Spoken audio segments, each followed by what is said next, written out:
Vamos lá, meus amigos, boa tarde, são 5 horas em ponto, pelo menos por aqui.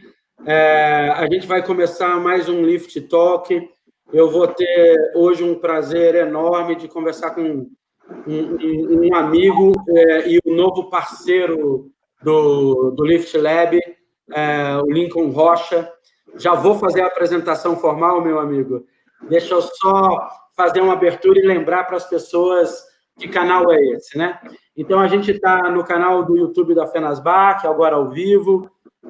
Esse vai ser um vídeo que depois vai ser incorporado também no canal do Banco Central do YouTube. É sempre um prazer ter a conversa com vocês. O Lift Talk, ele agora virou uma conversa semanal, por enquanto, ao menos todas as quartas, às 5 horas da tarde, onde a gente conversa sobre todos os assuntos de inovação financeira. Tudo que interessa ao LIFT, o Laboratório de Inovação Financeira e Tecnológica, é assunto aqui. Para quem está aparecendo pela primeira vez, né, o LIFT, essa iniciativa da Fenasbac com o Banco Central, é uma espécie de, e ouçam muito bem, é uma espécie de aceleradora de fintech. Ela não é exatamente uma aceleradora de fintech, mas é esse espaço onde o órgão regulador se aproxima da inovação, se aproxima de parceiros de tecnologia e faz um processo de bet mesmo, faz um processo de edição anual, onde a gente acompanha projetos inovadores na área financeira. Lincoln, super prazer começar essa conversa hoje com você. Acho muito bacana a gente poder... Eu já abri e já vou te fazer algumas perguntas, não exatamente pessoais, mas um pouco, né? Primeiro, entender quem você é, para você se apresentar. Uma das coisas bacanas, quando a gente conversou, né, eu pedi para você seu mini currículo, e seu mini currículo começa assim: pai de família, economista, brasileiro, né, cara?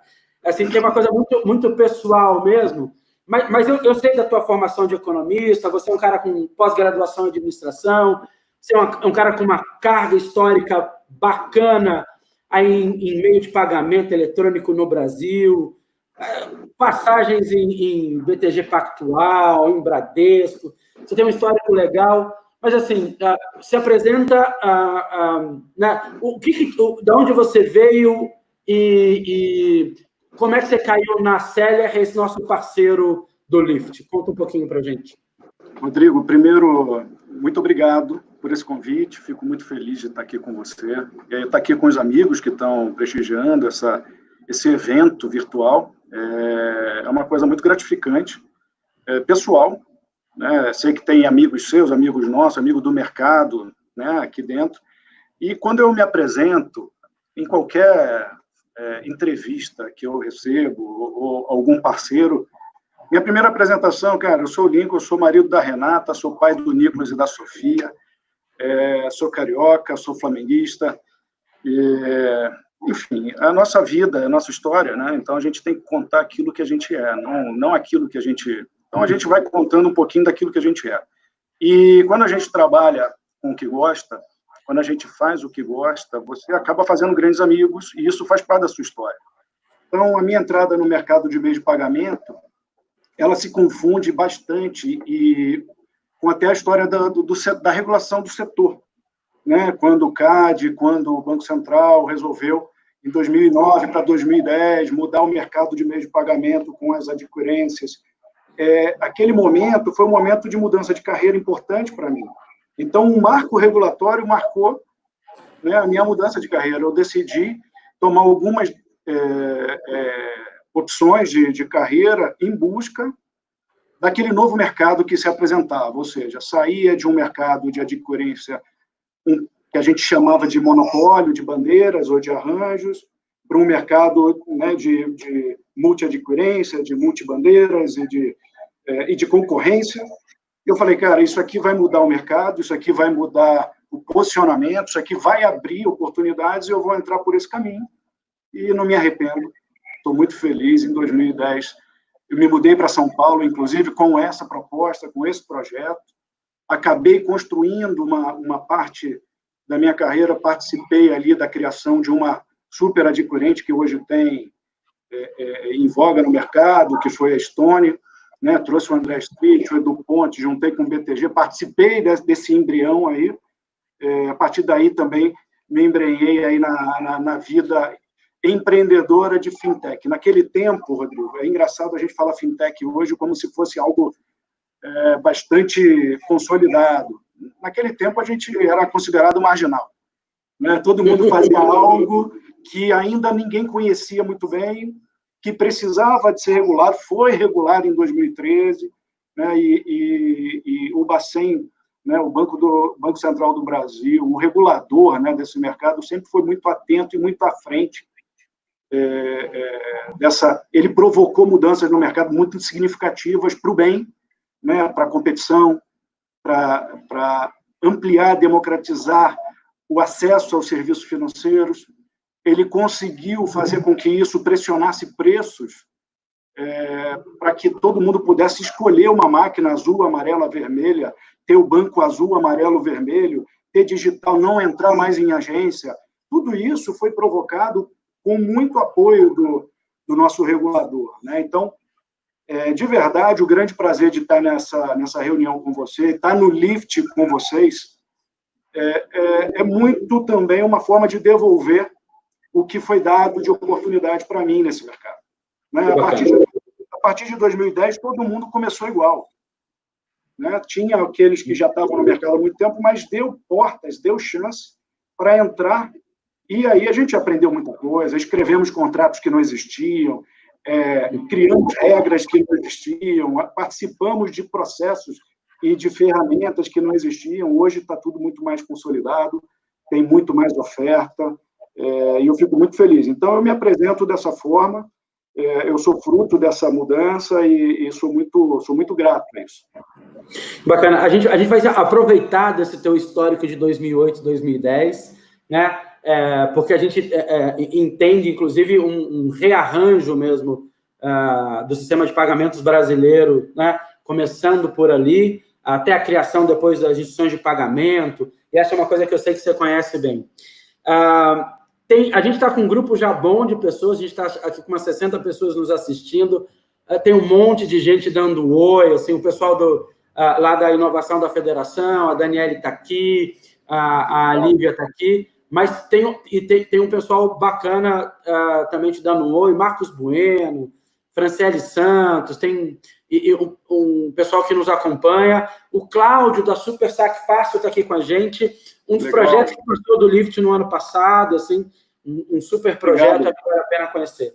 Eu aproveito esses momentos para falar para as pessoas que para se inscrever no canal, né, da Fenasbac, que a gente vai ter essas conversas pelo menos toda semana do Lift Talk, e assim que você se inscrever, clica naquele sinete, clica naquele sino ali para você receber as notificações do que a gente posta, porque acho que é isso, assim, a gente tem trazido profissionais, né, que conhecem muito o mercado para o Lift, né, para a parceria do Lift. E eu vou retomar a nossa conversa do Lift antes de passear de novo aí nesse desenho de pagamentos novos.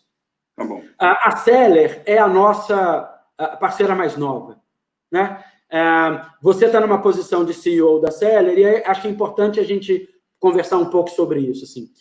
O que você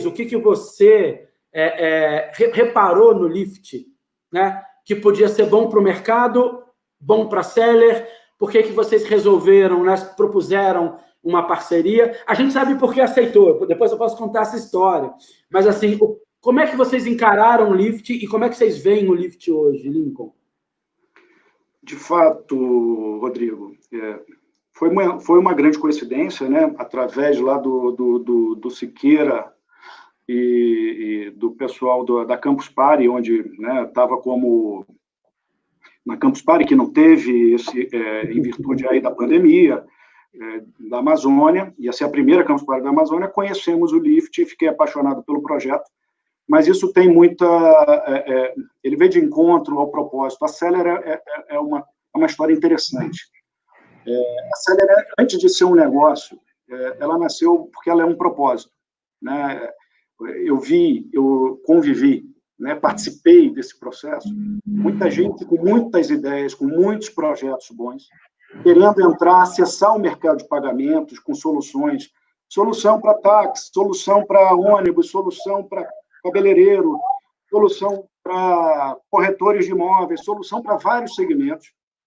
E as pessoas passavam muito tempo, com muita dificuldade de entrar no mercado, em virtude da barreira natural, técnica, de se chegar num momento de segurança e falar, olha, esse player pode acessar esse mercado, porque agora ele está trafegando dados sensíveis de cartão, de pessoas, né?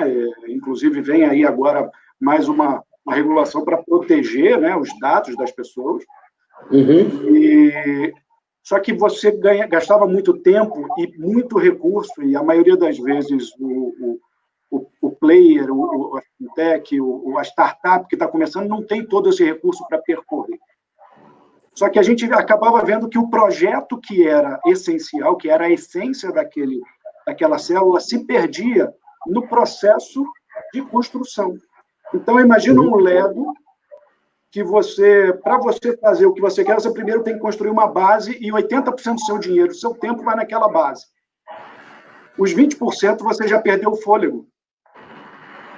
Então, a fintech acabava perdendo o fôlego e não realizando o propósito dela. Então, a Celer, ela nasceu muito mais com essa vontade de falar, olha, deixa eu te acelerar nessa fase, esses 80%, gasta todos os seus 100% de tempo, de dinheiro, de mente, de distribuição, para produzir coisas criativas que não seja mais do mesmo, porque só ter uma ferramenta que trafega ou que faz liquidação, isso não é um diferencial. O diferencial é quando você toca o coração do seu cliente, quando você consegue construir algo de valor para o seu cliente. E aí nasceu a Celer. Então, a Celer nasceu, o nome vem de acelerar, de celery, né? O propósito é esse, acelerar. Mas a gente entendeu que e estava no nosso roadmap, fazer aceleração, né? Tem capacitação, tem geração de negócio e tem aceleração. Mas a gente entendeu que a gente não tinha foco para um early stage. A gente pega as empresas quando elas já estão definidas a entrar no mercado.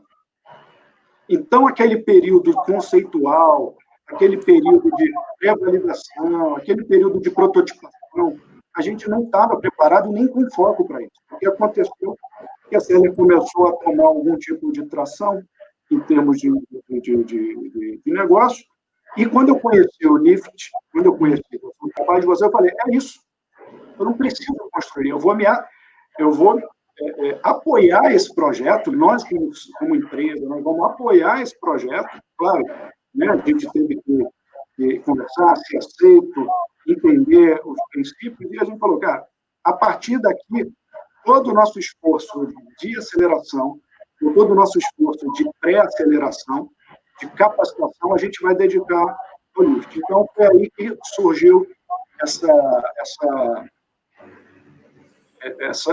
congruência, essa interseção, né? Então, a gente está aqui hoje, fruto disso, o propósito de vocês tem a ver com o nosso propósito. A gente faz coisas, cada um na sua etapa, e cada um no seu momento, mas certamente os frutos serão os mesmos potencializados. Que bacana, que bacana. Isso. Assim, a gente é muito orgulhoso dos parceiros que a gente tem, né? A gente já teve uma conversa aqui com a R3, está conversando agora com a Celer, a gente vai ter uma oportunidade de conversar com a AWS, com a IBM, com a Microsoft, com o Instituto Fenasbac, com a Cielo e com a Multiledgers, e porque esses parceiros entendem, de alguma forma, Lincoln, o como é importante agir conjuntamente nesse ecossistema, né, financeiro, trazendo inovação para esse processo. Gosto muito da história de vocês, sei o quão vocês estão conectados com fintechs hoje no Brasil, sei que existem números até altos de fintechs hoje conectadas, né, na rede Celer, e para a gente virar esse espaço, né, conjunto com vocês, onde vocês enxergam essas fintechs mais early stages, né, mais meio do caminho e não scale-ups, para a gente é um prazer. E eu disse que ia falar um dos motivos pela Celer ter sido chamada. A Seller não é só esse processo de conexão, né, de fintechs para fintechs e de Bank as a Service, a diferença as a Service, mas vocês têm uma parte de hardware muito bacana e vocês têm lá em Manaus um instituto também de inovação, que a gente sabe do quanto vocês são presentes, e para a gente é uma honra aí ter a Seller também como parceiro do Lift dessa edição, cara. Já tem um grupo grande aqui, a gente já passou de 70 pessoas, as pessoas já entenderam que elas podem fazer perguntas, elas já estão fazendo perguntas por aqui, ok? Daqui a pouco a gente seleciona algumas para a gente poder falar um pouco mais. Para quem não está acompanhando tão de perto, a gente acabou de encerrar o processo de seleção do Lift da terceira edição. Selecionamos 25 projetos, que é um recorde, e graças à Seller tem 2 projetos que tem casa, né? Nesse momento, assim. O bacana, para as pessoas entenderem, entre várias outras análises no Lift Lab, o projeto tem que ter apoio de um parceiro de tecnologia. Então, a Pulsar Crédito e a Poupix, né, estão abrigadas hoje com a Seller e vão receber não só a tecnologia, mas o apoio tecnológico e de negócio aí que a gente sabe que vocês dão. Vou aproveitar para mandar um abraço para a Solange, que está nesse processo com a gente lá da Seller, né? Tá super junto aí. Vamos falar um pouco agora do métier seu, de um conhecimento seu. Vamos voltar a 2008 e 2010. O que aconteceu, né, nesses arranjos de pagamento no Brasil e o quanto você vê de inovação a partir daquele momento sendo construída de lá até hoje? Rodrigo, de fato o mercado mudou completamente, né? Mais uma vez, corroborando, né? O regulador estava correto. 10 anos depois de implementado, teve ali 1 ou 2 anos de adaptação, ainda demorando. A partir de 2014, com novas... Interessante é que, inclusive, as novas regulamentações que vieram depois deram mais tranquilidade para os investidores botar dinheiro nesse mercado. Então, quanto mais o mercado começou a ser regulado, mais conforto foi dando para novos players entrarem no mercado. Isso nos trouxe hoje uma quantidade imensa, né, registrado em alguns arranjos. Pessoal, arranjos, para quem não é do mercado, são as bandeiras conhecidas como Visa, Elo, Mastercard, Amex. A gente chama de arranjo. Agora tem um novo arranjo do nosso regulador, que é o Pix, que vai começar e vai ser também uma revolução.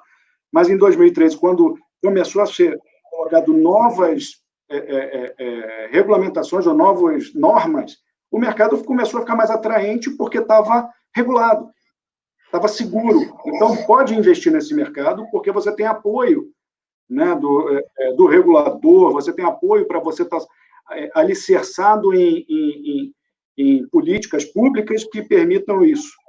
Mas de 2010, a gente estava falando de um mercado com menos de 500 milhões de reais, né? Muito menos. Se eu não me engano, era um mercado de 400 milhões de reais. Hoje é um mercado de 1 trilhão e 800 bilhões. Mercado de pagamento. Você hoje escolhe, você pode ter 10 maquininhas, você pode ter todas as cores, você pode ter link de pagamento. Olha, a gente está vivendo uma crise de pandemia. Rapidamente apareceram novidades para que você pudesse continuar o seu negócio, ou continuar a consumir sem tocar, sem estar presente. E, de fato, quando você pega as fintechs pré-2010, pré-regulamentação, que já existiam, né, ainda num ambiente não regulado, mas as coisas acontecem assim, né, o costume gera regulação, e não a regulação o costume. Quando isso... O mercado eletrônico do Brasil começou porque existia alguns jovens, alguns malucos, algumas pessoas à frente que falavam, não, deixa eu conectar essa loja aqui, esse site aqui de artesanato num adquirente, porque o adquirente não tinha foco para isso, por mais que ele quisesse, né? E até hoje a Seller pega muito esse gancho. A Seller pega muito o gancho daquelas oportunidades que o credenciador acha maravilhoso, mas ele não consegue. É mesmo No nosso exemplo, a gente acha maravilhoso fazer um programa de aceleração, mas não adianta, se você não tiver foco, dedicação, expertise, você sempre vai ter recursos limitados, por maior que seja a sua empresa, você tem que ter foco, você vai ter que ter projeto, tem um pipeline, você não consegue fazer tudo. Então, as fintechs veio para complementar essa estrutura, né? Essa estrutura, a demanda que existe, né? Você vê aí os pequenos empreendedores, o que a gente chama de informal, ou a que a gente chama de os autônomos, né? Tem sua máquina. Não podia ter sua máquina. Hoje pode ter seu site, hoje pode ter seu link de pagamento, hoje eles emitem um boleto, que você precisava fazer uma arquitetura. Então, você incluiu esse empreendedor, deu para ele condições de competir, ou de vender, ou de se apresentar ao mercado que ele não tinha antes. Isso aumentou emprego, isso aumentou renda, isso aumentou oferta, isso trouxe maior concorrência, isso trouxe maior qualidade.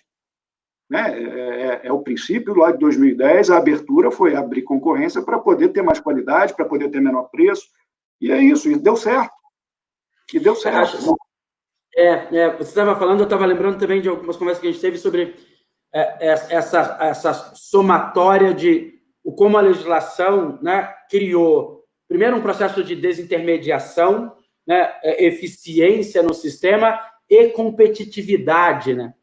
Então, hoje a gente tem uma multiplicação de fintechs muito bem segmentadas, né, em mercados onde não eram atendidos pelo sistema financeiro tradicional, né, os grandes bancos. E eu gosto de uma fala, vou puxar uma fala aqui até do presidente atual do Banco Central, Roberto Campos Neto. Ele falou, olha, ele fez uma fala que eu acho muito interessante. Ele falou assim, ó, eu não tenho uma questão, o meu problema não é uma concentração na mão de 5, 6, 10, 20 bancos. Essa não é a minha questão. A minha questão é uma questão de competitividade. Ela está acima da concentração, né? É claro que um número menor de agentes tendem a ser menos competitivos. Não era disso que ele estava falando. Mas de o quanto, né, o Banco Central hoje tem esse olho que retoma uma coisa aqui importante, para quem está nos ouvindo pela primeira vez. Todos os projetos do Lift Lab, eles têm que estar, né, associados claramente a um dos pilares da agenda ABC Hash. E ela vai passar por inclusão, né, maior número de agentes e pessoas no sistema, ela passa por transparência, ela passa por competitividade e ela parte por educação, consciência financeira. Então, é muito legal, né, fazer essa conexão da onde a gente veio, porque esse é um histórico do regulador que as pessoas, às vezes, não percebem. Ontem a gente teve uma reunião de todo o grupo do Lift, né, com todos os projetos, onde o Aristides usou uma frase, inclusive de um amigo que a gente já entrevistou, Mardilson Queiroz, diz assim, o Mardilson diz uma coisa que é legal, tirou o tapete vermelho da frente do Banco Central. Não no sentido de sejam bem-vindos, pelo contrário, de sentido de pompa. O tapete vermelho afastava, dava uma sensação de afastamento, né? E a gente está bem feliz aí da gente poder se aproximar. Você falou de uma coisa que é interessante no sistema financeiro nacional agora. Você falou de emissão de boleto, o pequeno poder fazer emissão de boleto, ter link de pagamento. E as pessoas aqui no Brasil, elas falam muito do modelo chinês. Como é que você vê o modelo chinês e o quanto você acha que a gente vai se aproximar desse modelo chinês de pagamento? Olhando o Pix e conhecendo o Pix do jeito que você conhece. Rodrigo, eu gosto desse tema, tá? Porque antes de falar exatamente do Pix ou mesmo do modelo chinês, né, tem um motivo para o sucesso do modelo chinês, que ele não cabe a todos os países. Né? Ele é específico da China. A China se tornou uma economia de mercado, independente da sua política, ela se tornou muito rápido, cresceu muito rápido, ela teve que bancarizar bilhão de pessoas, né? Muito rápido, e você não consegue também gerar toda a infraestrutura de um dia para outro, e a maneira mais rápida, mais fácil foi usar o device mais popular da nossa era. Né? Hoje é a extensão do nosso corpo. Então, antes de falar desse modelo específico, a gente tem que prestar atenção, e aí é sempre uma consideração que eu faço, para os arranjos de pagamentos, volto para quem não está familiarizado, Visa, Mastercard, Amex, eles criaram para dentro, né, do consumidor para dentro, um arcabouço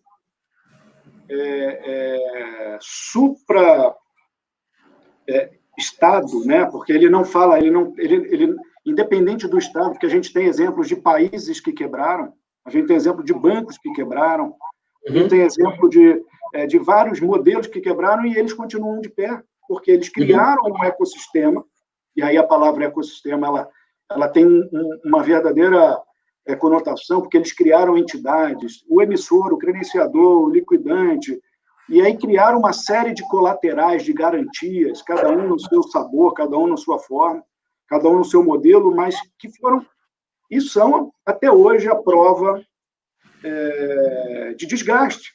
Então, o processo da intermediação, eu considero ele muito salutar para o sistema financeiro, porque a gente está falando do dinheiro que está na tua carteira. Porém, quando a gente fala de modelo chinês, a maioria das pessoas, elas interpretam, elas olham só igual o iceberg, né? Só a ponta do iceberg. Elas olham só o QR Code, elas olham, ou talvez a biometria, o token.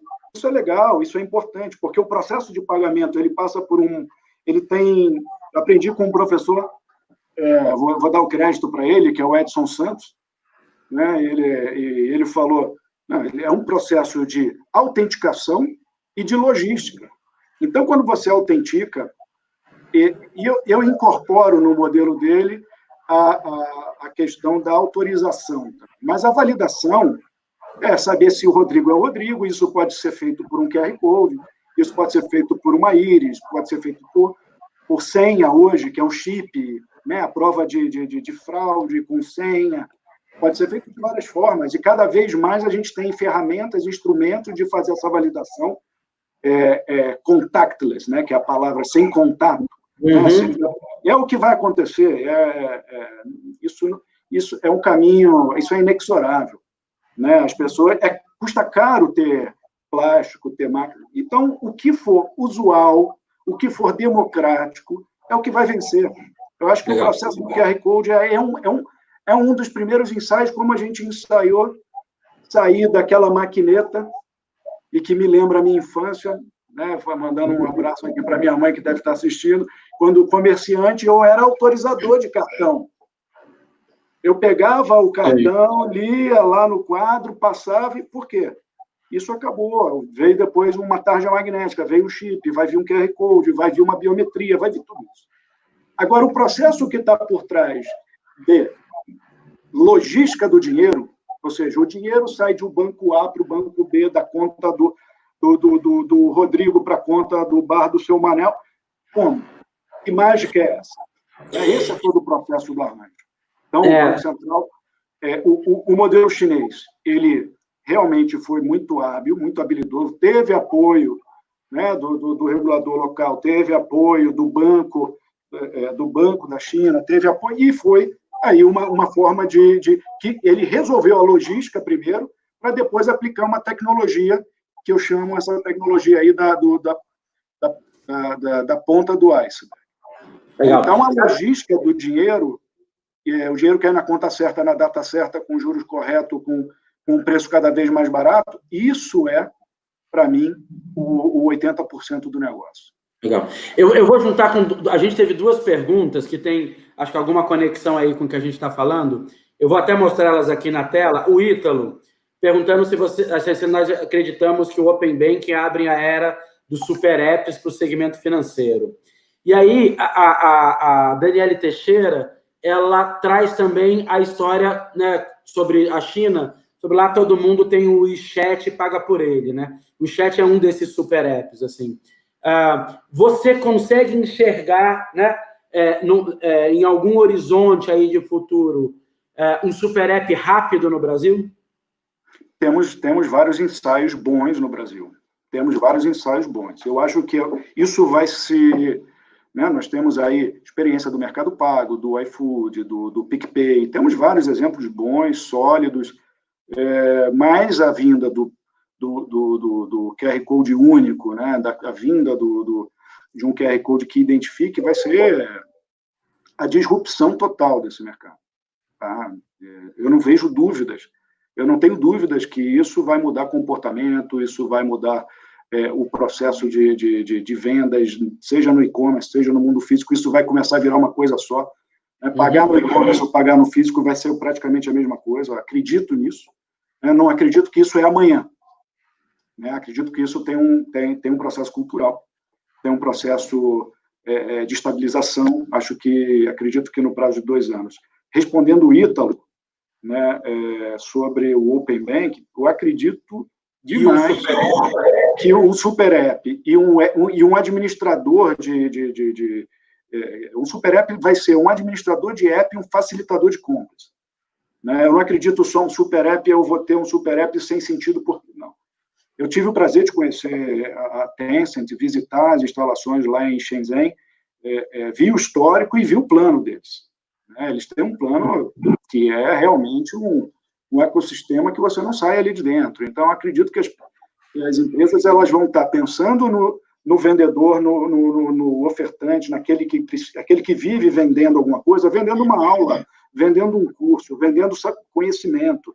A gente está na era do conhecimento. A gente tem que parar de medir PIB só pelo produto, né? A gente tem que medir PIB agora também pelo conhecimento que a gente exporta, que a gente vende, pelo intangível. Então, está nessa hora. Então, o Open Bank ele vai começar a trazer isso. Né? Isso já acontece, descentralizado, né? Mas hoje você opta pelo banco A, pelo banco B, ou pelo C, ou pelo D, porque você encontra algum valor nele ali, que pode ser preço, que pode ser atendimento, que pode ser limite de crédito. Isso vai se transportar para esses devices e para esses super apps. Eu não tenho dúvida disso. Legal. Tá? Legal. Aproveitando essa conversa de Open Banking, quem eu citei aqui, o Mardisson Queiroz, a gente tem, né, uma live falando sobre Open Banking. O Mardisson Queiroz está à frente desse desenho junto ao Banco Central, ele e um grupo de servidores. E aí vou aproveitar para reforçar. Assine o canal para para você poder ter acesso a essas conversas. E assim que você assinar o canal, a gente já tem 80 pessoas nos assistindo, já marca ali no sininho para você poder receber os nossos avisos. Algumas pessoas passando por aqui, a Solange, né, a gente já falou da Solange, ela está dando os parabéns, né, feliz de fazer parte do Lift 2020. O nosso amigo Cláudio da SuperSac também falou que a parte de saque cresceu demais de 2009 para cá, que né, é o projeto dele, e até uma integração com máquinas, ele pensa muito isso. Cláudio, obrigado pela lembrança, realmente, né, a parte de saques no Brasil cresceu bastante. E algumas pessoas elogiando aqui a iniciativa do Banco Central e essa aproximação. Vamos dar um pouquinho mais de profundidade aqui. A gente tem uma pergunta específica do Matheus Firmino, que ele está perguntando como é que você vê a abertura que as adquirentes dão hoje para o credenciamento de novas adquirentes. Tem essa abertura? Não tem? O processo está mais fechado? E o modelo vai mudar? Talvez tenha uma pergunta em cima dessa. Matheus, sua pergunta é o nosso dia a dia. Você fez uma pergunta bastante poderosa nesse momento. Por quê? Existe um grande desejo de algumas adquirentes, não todas, é óbvio, cada um tem seu modelo de negócio. Né? Tem adquirente que está apoiada em ter canais terceiros, capilaridade apoiada, tem outras que têm uma postura um pouco mais... Não, eu tenho meus canais de venda, eu quero que a minha marca aqui esteja na ponta. Então, a gente está vivendo um ambiente rico para isso, porque hoje tem mais de 15. Se eu não me engano, já tem 17. Operacionais, se eu não me engano, são 15.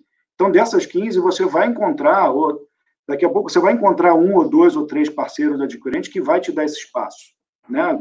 O que a gente também não pode se frustrar é querer achar que todos os 15 têm que dar esse espaço. Alguns não vão ter essa agenda. Né? Mas, independente de quem quer ou quem não tem, todos eles têm uma grande preocupação em comum e que leva para o arranjo. E aí eu falo também de uma participação que a Seller está se empenhando bastante através de uma associação de classe chamada Pagos, né, da qual acabei de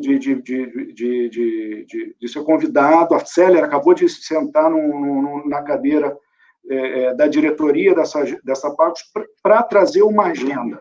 E essa agenda é exatamente o que você perguntou: como trazer paz, como trazer tranquilidade, segurança, para que as adquirentes e os arranjos possam trabalhar cada vez mais tranquilos com os subcredenciadores. Existe uma preocupação, e ela não deve preocupar só o adquirente, ela deve preocupar, inclusive, você, se você é um subadquirente, se você é um subcredenciador, porque se um colega nosso, se um colega seu, tiver uma performance desleal, ou tiver uma performance não segura, ou tiver práticas de administração não tranquilas, ou não convencionais, ou não ortodoxas, isso pode acabar trazendo um problema de credibilidade muito grande para o setor. Então, a gente já tivemos alguns exemplos, não cabe aqui, onde tivemos alguns problemas de pagamento, né? O dinheiro do estabelecimento comerciante que não chegou na mão dele. E esse problema atinge o mercado, atinge o nome do segmento, atinge o credenciador, porque ele acaba sendo arrastado para essa lead, para esse contencioso, e em seguida o arranjo vem para esse contencioso também. E aí nós, lá como associação, a gente está implementando, está trazendo, convidando, né? Nós já temos aí alguns arranjos participantes como mentores de um projeto chamado Corrente do Bem. Quem quiser, depois acessa o site da associação, se filia, mas não é necessário, porque a gente vai entregar para o setor, a gente vai entregar para o mercado uma solução. Né? Então, o meu propósito é muito mais, um voluntariado, né? O grupo que está lá, ele está muito preocupado com a manutenção desse mercado. Lincoln, deixa eu entrar um pouquinho dessa conversa, assim, de uma visão geral. Você citou o Corrente do Bem, é um projeto que, graças a você, a gente conheceu, e a gente tá preocupado com tudo que está acontecendo economicamente e na área de saúde na pandemia, com todos, mas a gente está mais próximo do segmento financeiro e das fintechs. Esse choque de oferta e demanda, né? Esse problema de garantia de crédito, né? Essa aversão a risco. E eu lembro de algumas coisas que você compartilhou com a gente sobre a Corrente do Bem, uma criação de o marketplace de fund para antecipação, né? Um programa de capital de giro para fintech, um programa de empregabilidade, que tem tudo a ver, né, com o ecossistema do Lift que a gente está conectando. Explica, a gente não vai se estender demais, mas explica um pouco essa ação, porque eu acho uma ação super importante para o segmento de forma geral, para as empresas que já estão no Lift agora, para as que passaram pelo Lift. Explica um pouco essa ação melhor para a gente. Claro. Rodrigo, a tentativa, e na verdade a gente está bastante avançado, é criar o primeiro programa setorial da fintech. Ou seja, a gente, como segmento, como setor, como uma indústria, a gente precisa se entender e dar credibilidade a esse momento. Né? Estamos passando por uma crise, o varejo foi altamente afetado, tivemos problema de confiança no mercado, tivemos crise de confiança, onde começaram a ser cortadas linhas de antecipação, que é muito mais a maior receita de uma fintech, de um subadquirente, de um facilitador de pagamento. E isso começou a gerar uma preocupação, e a gente falou, não, vamos criar aqui um programa simples, rápido, complexo, mas rápido de execução, e tem 5 itens. Né? O primeiro item é criar, o Banco Central criou a medida, né? Nós tivemos uma medida provisória, na verdade, veio de lei, ainda vai vir uma resolução, eu acredito, né, deixando isso mais claro, mas para poder falar, o dinheiro do estabelecimento, ele é o dinheiro do estabelecimento, ele não pertence ao subcredenciador, não pertence ao credenciador, não pertence ao estabelecimento. Tirem suas margens, mas pague o estabelecimento. Hoje ninguém consegue fazer isso. Ninguém consegue falar que dinheiro é esse. Então, a gente trouxemos aí uma certificadora muito parceira do mercado, que é a CERC, muito próxima também do Ministério da Economia, do Banco Central, desse mercado, e a gente está construindo uma espécie em vez de, a gente não quer copiar o novo mercado, a gente fala o mercado novo das subadquirentes, onde a gente vai listar quem consegue, através de uma série de ferramentas, que a liquidação está sendo destinada para o estabelecimento. Para isso, tem um ferramental e que está sendo construído em parceria com adquirentes, com os arranjos, né?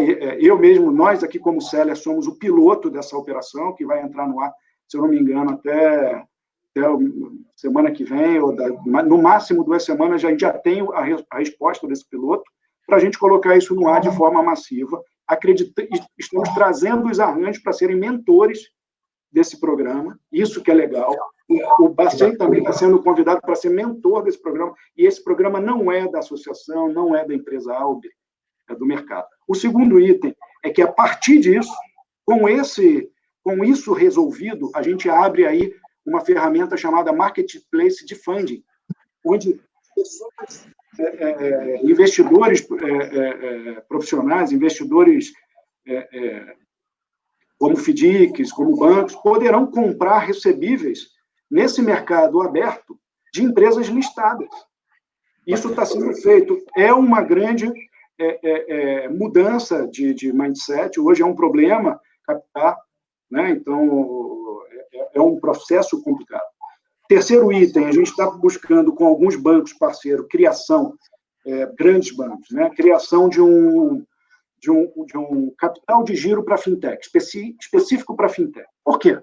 Fintech, ela não tem patrimônio, não tem ativo forte, né? Não tem imóveis, ela tem tecnologia, ela tem hardware, ela tem base de clientes, ela tem capacidade de distribuição. Então, a gente está montando um produto, tentando montar, esse está mais atrasado, tentando montar um produto de crédito para injetar capital de giro nessas empresas que estão passando por um problema grave, como o Brasil, como o mundo inteiro está passando diante dessa pandemia.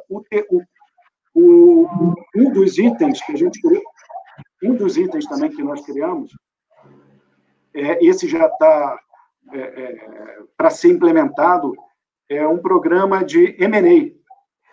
Nesse momento, a gente está vendo fragilidade de todos os lados e tem empresas que se complementam e querem, pode uma se juntar com a outra, né? De forma fácil, de forma complementar, pode ter ali uma zona cinza que pode ser respeitada, mas e aí uma empresa comprando a outra para que evite alguma quebra, para que evite um problema pior.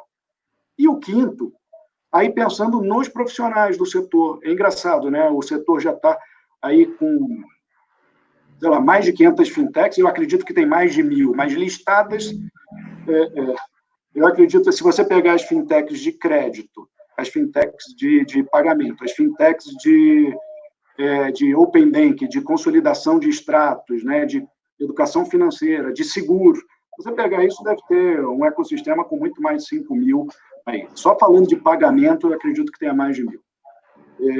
E a gente tem profissionais que são especializados já. Eu me considero já um profissional especializado nesse ramo.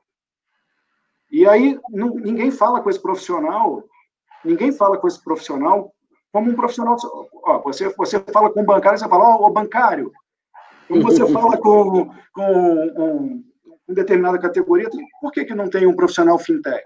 E aí a gente criou, sim, na associação, um espaço para o desenvolvedor fintech, o profissional fintech, e a gente está criando um programa de consultoria pagos. Então, vamos supor que o Banco Central, a Caixa Econômica Federal, ou algum player, precisa de uma consultoria sobre PIX. E ela não precisa, de repente, contratar alguém, mas pode contratar uma consultoria. Então, vai contratar a Pagos está fazendo o cadastro. Nesse momento, a gente está fazendo o cadastro dos colegas que estão ficando e que já ficaram sem emprego. Nós já tivemos nesse setor aqui, só de dois movimentos, mais de 2.000 desempregos.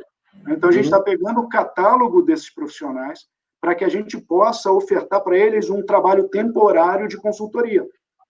Então... Não, super importante esse tipo de ação. Eu vou só fazer o reforço, assim, a gente sabe que o mercado de fintechs foi impactado na pandemia, a parte de consolidação de mercado, né, de merger and acquisition, acho que tem algumas iniciativas que eu vou realmente recomendar as pessoas olharem, o Corrente do Bem, né, pela Pagos, vale a pena mesmo olhar, mas me traz também algumas discussões que a gente acha que pode ter ainda aqui, e algumas pessoas estão trazendo.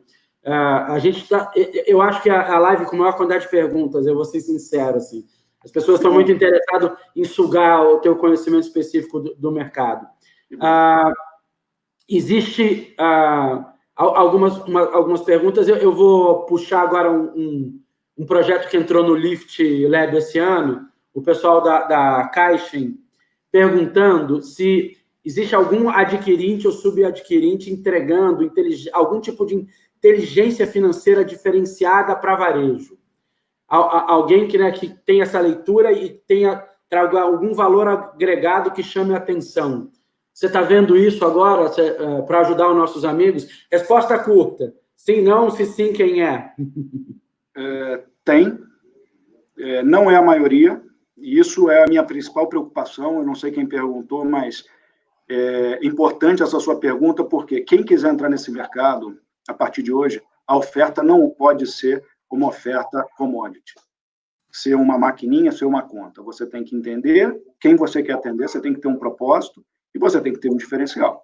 Então, tem uma grande preocupação e eu oriento isso toda vez que é possível, né, porque a commodity pode ser duradoura um tempo, mas ela vai ter uma consequência quando os preços começarem a baixar, quando começar a ter uma guerra de preço mais forte. E aí você só vai permanecer se você entendeu bem seu cliente, se você entendeu bem o seu segmento, se você criou conexões, que você gera diferencial para eles, tecnológico. Existe sim, eu conheço alguns, no ramo de transporte tem, no ramo de salão tem, agora está muito para o ramo de saúde, está começando a ter. Então, assim, existem. Não são todos, não é a maioria, mas tem. Ok.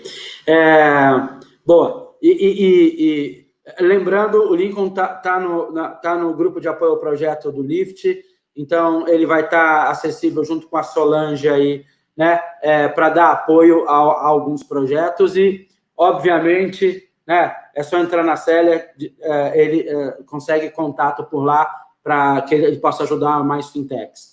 A gente tem algumas perguntas, de forma geral, eu vou resumir aqui, assim, na tua visão, qual é o impacto do Pix? Como é que o Pix, esse novo sistema de pagamento instantâneo brasileiro, vai mudar o mercado?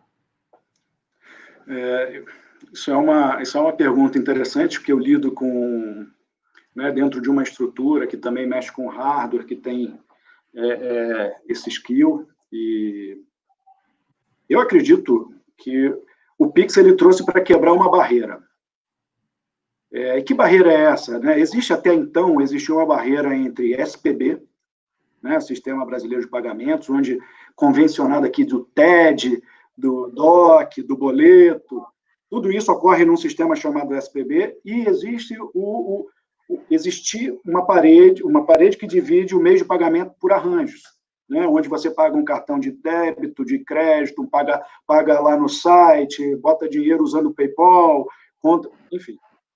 Com o Pix, você quebra essa barreira, essa parede, essa Chinese Wall que existia, porque ele vai tanto tirar espaço do TED, e provavelmente num médio, num espaço aí de tempo mediano, deve acabar o TED, e vai comer boa parte do débito. No cartão, na compra presencial, na compra online. A compra online não tem, hoje em dia, não tem nenhum valor significativo no débito. Hoje ou é boleto ou é cartão de crédito. o Pix vai comer essa oportunidade, porque nem todo mundo tem cartão de crédito. E o boleto tem um problema de quebra, né, da desistência. Então, assim, eu acredito que o Pix ele vai unir esses mundos. E ninguém mais vai falar, olha, eu sou do SPV ou eu sou de arranjo de pagamento. Vai ser uma coisa só. Porque o Pix está juntando tudo isso. Então, você vai poder fazer decisão de pagamento, seja cartão de crédito ou seja Pix. Eu vejo que o cartão de débito, ele não vai acabar de um dia para o outro, ele ainda vai ter uma sua vida até que a ponta recebedora tenha dentro do seu cotidiano a gestão desse recebimento, né? Porque hoje é muito prático um cartão. O cartão não tem pilha, não tem bateria, não tem, né? Você anda com um cartão, todo mundo fala, não, o cartão é melhor, o celular é melhor que o cartão. Não, o cartão não tem pilha, não tem bateria, não precisa nada. Né? Do outro lado, você tem uma maquininha que custa caro, que você precisa trabalhar em cima desse ativo. E a partir do momento que o estabelecimento se sinta confortável em receber aquele valor do Pix, ele pode canibalizar e vai canibalizar, sim, o débito. O crédito já tem alguns ensaios, já tem algumas coisas que o crédito pode ser, sim, uma próxima etapa desse arranjo de pagamento, mas ainda é muito mais sofisticado do ponto de vista de garantias, né? Porque aí entra empresas, né, que são os arranjos, com um arcabouço já bastante sólido, bastante difundido, e eu acho que aí é uma seara que pode ser só uma troca de tecnologia, mas mantendo-se os arranjos. O Pix ele é uma transação de débito em conta corrente, então isso é menos sensível ao arranjo, né? Porque ele já acontece na conta corrente.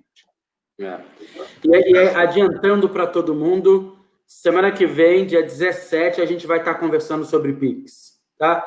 A gente vai estar trazendo os servidores do Banco Central para falar com profundidade do desenho da regulação e para falar com profundidade do aspecto tecnológico do Pix. Então, a gente vai ter a presença... A gente ainda não sabe se em um momento ou em 2 momentos, a gente vai transformar isso em 2 lives, né? Mas a gente vai ter a presença, inclusive, da área de tecnologia do Banco Central para explicar não só o modelo, o desenho e a regulação, mas a parte tecnológica, que é super importante das fintechs entenderem. Assim. Mais uma vez, esse é um canal, né, o Lift Talks é esse momento da gente reconectar com todo o processo de inovação financeira e tecnológica para bancos tradicionais a ditas fintechs ainda não reguladas, né? E todo mundo no meio do caminho. Então, os arranjos de pagamento, as bandeiras, acho que essa é uma conversa bacana. A língua, eu estou com um super problema, meu amigo, está chegando perto a 1 hora, a conversa está esquentando ainda, né? Então, assim, a gente já está aí há 53 minutos conversando. Eu, antes de abrir essa live, eu falei com ele, vai ser uma conversa tão gostosa, vai ser uma coisa menos estruturada, mas uma conversa bacana, e eu estou sentindo isso só pela quantidade de agradecimentos das pessoas aqui. Muitos elogios, muita gente passou por aqui para dar um oi, o pessoal da 3P Tech, o Antônio Corrêa, que tem 4.0, tem visto todas as nossas lives, o pessoal da Vixpeg Tecnologia, então tem um pessoal MM Pagamentos acompanhando a live, tem um grupo grande aqui, o pessoal de Manaus te mandando um abraço, dizendo que estão aqui. Esses são do coração. O pessoal da Pactual Pay, assim, tem um grupo grande aqui. Claro que eu não vou conseguir falar todo mundo, eu vou, né, passar alguém aqui que eu deveria ter falado, mas muita gente mandando um abraço grande para você. Vamos, já indo para o encerramento, reforçando, semana que vem a gente vai estar com o Pix, a gente deve estar trazendo o Carlos Brent e o Breno Lobro para falar bastante do modelo, do Pix, né, e da regulação, talvez não na semana seguinte ou na outra, a gente deve estar trazendo também o pessoal da área de tecnologia para falar do aspecto tecnológico. Encerrando, qual é a visão que você tem das fintechs hoje?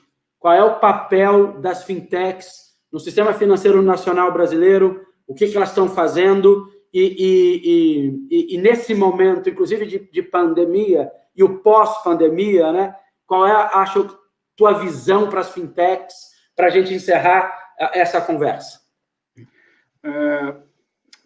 Rodrigo, assim, eu falei outro dia, eu tive alguns contatos com um grande banqueiro brasileiro, e trocando o WhatsApp com ele, falei, você precisa ajudar as fintechs.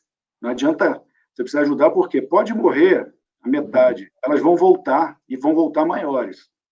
Né? Porque todo mundo agora vai virar...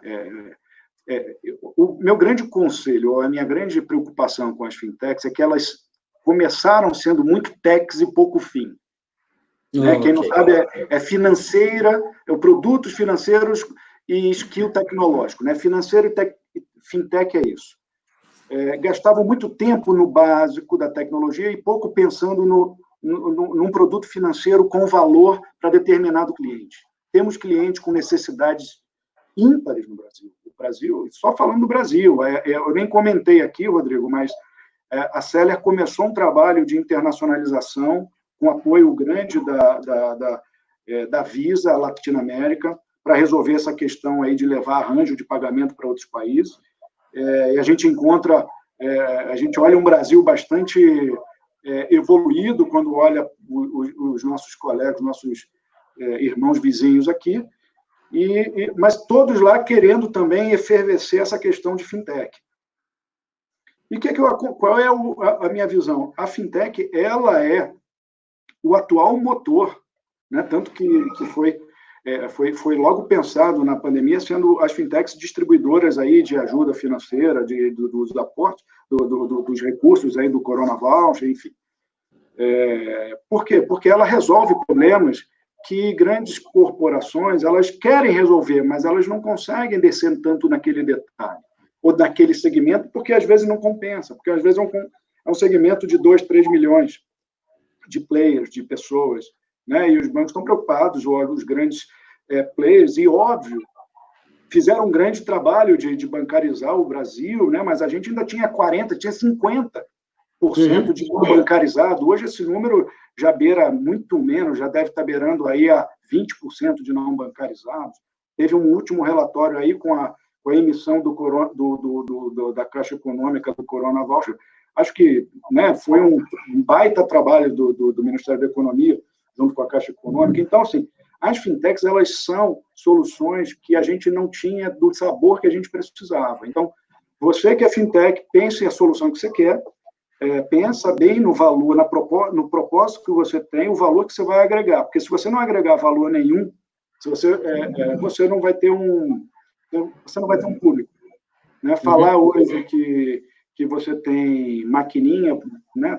Trocentas pessoas têm maquininha, mas se você tem uma maquininha que faz isso, que faz aquilo, que resolve o problema daquele segmento, que você tem um cartão que você não oferece produtos que sejam aderentes para aquele mercado, você não vai resolver.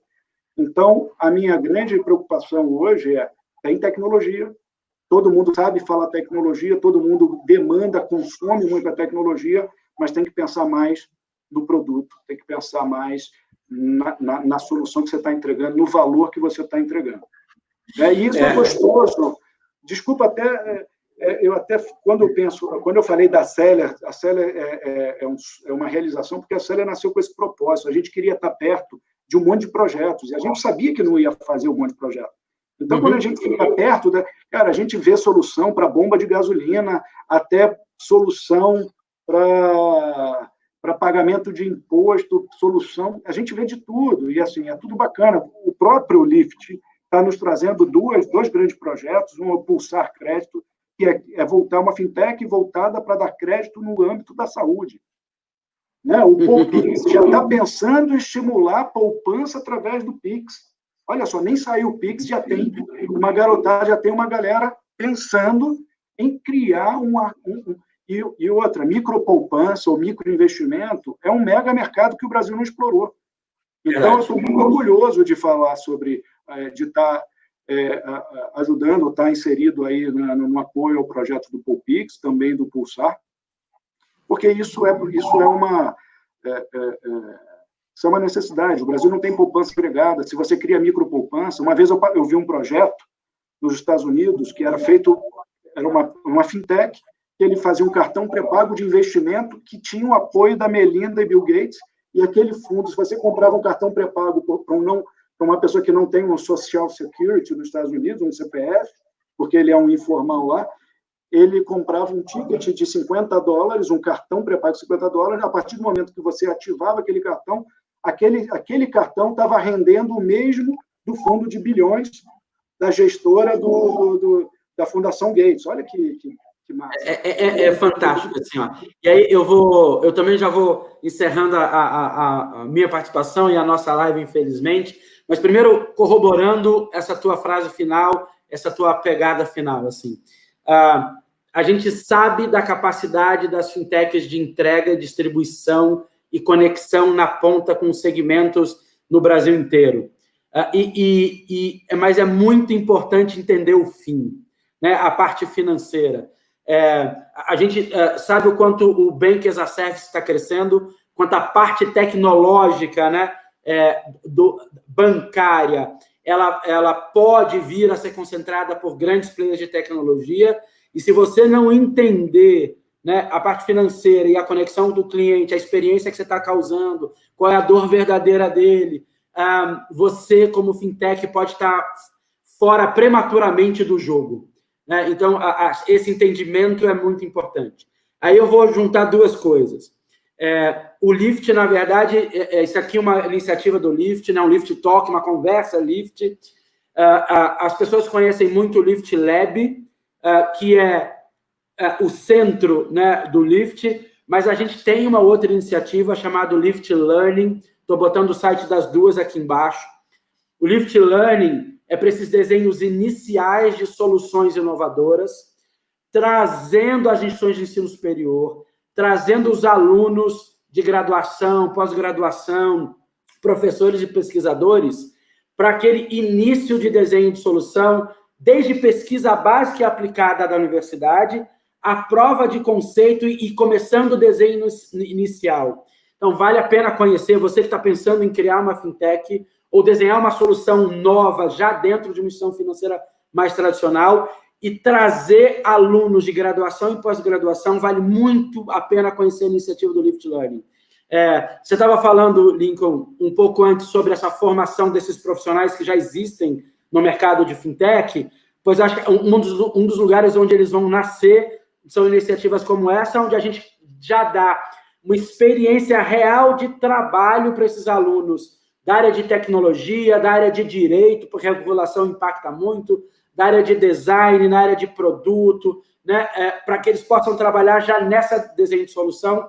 Acho que é uma super iniciativa, o pessoal pode olhar. É uma pena que a gente tenha pouco tempo. Tem gente lá da Alemanha mandando um abraço para a gente, o Gustavo dizendo que está assistindo da Alemanha, gente perguntando se esse vídeo vai ficar gravado. Ele vai ficar, assim que a gente desligar, o link né, é o mesmo. Por favor, compartilhem. Lincoln, muito obrigado pelo teu tempo, por compartilhar a tua experiência. Foi uma delícia falar contigo. Vou deixar você fechando aí um abraço. Só fazendo um agradecimento que eu preciso fazer sempre. Daniele Teixeira e a Lívia Bruno, da nossa área de inovação.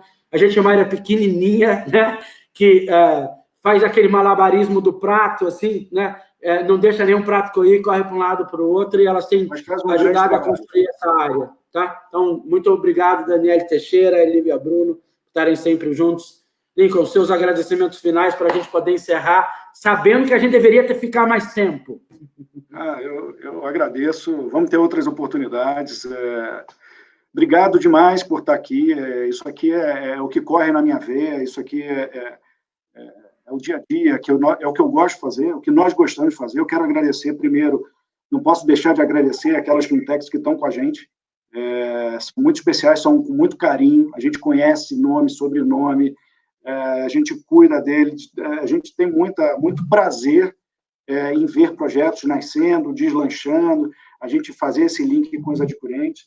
Agradecer a Elo também, a nossa grande parceira, né? Agora criamos a nossa conta Elo, somos emissores e parceiro, agradecer o pessoal da Pagos, agradecer, né, todos os parceiros aí do Lift que nos indicaram.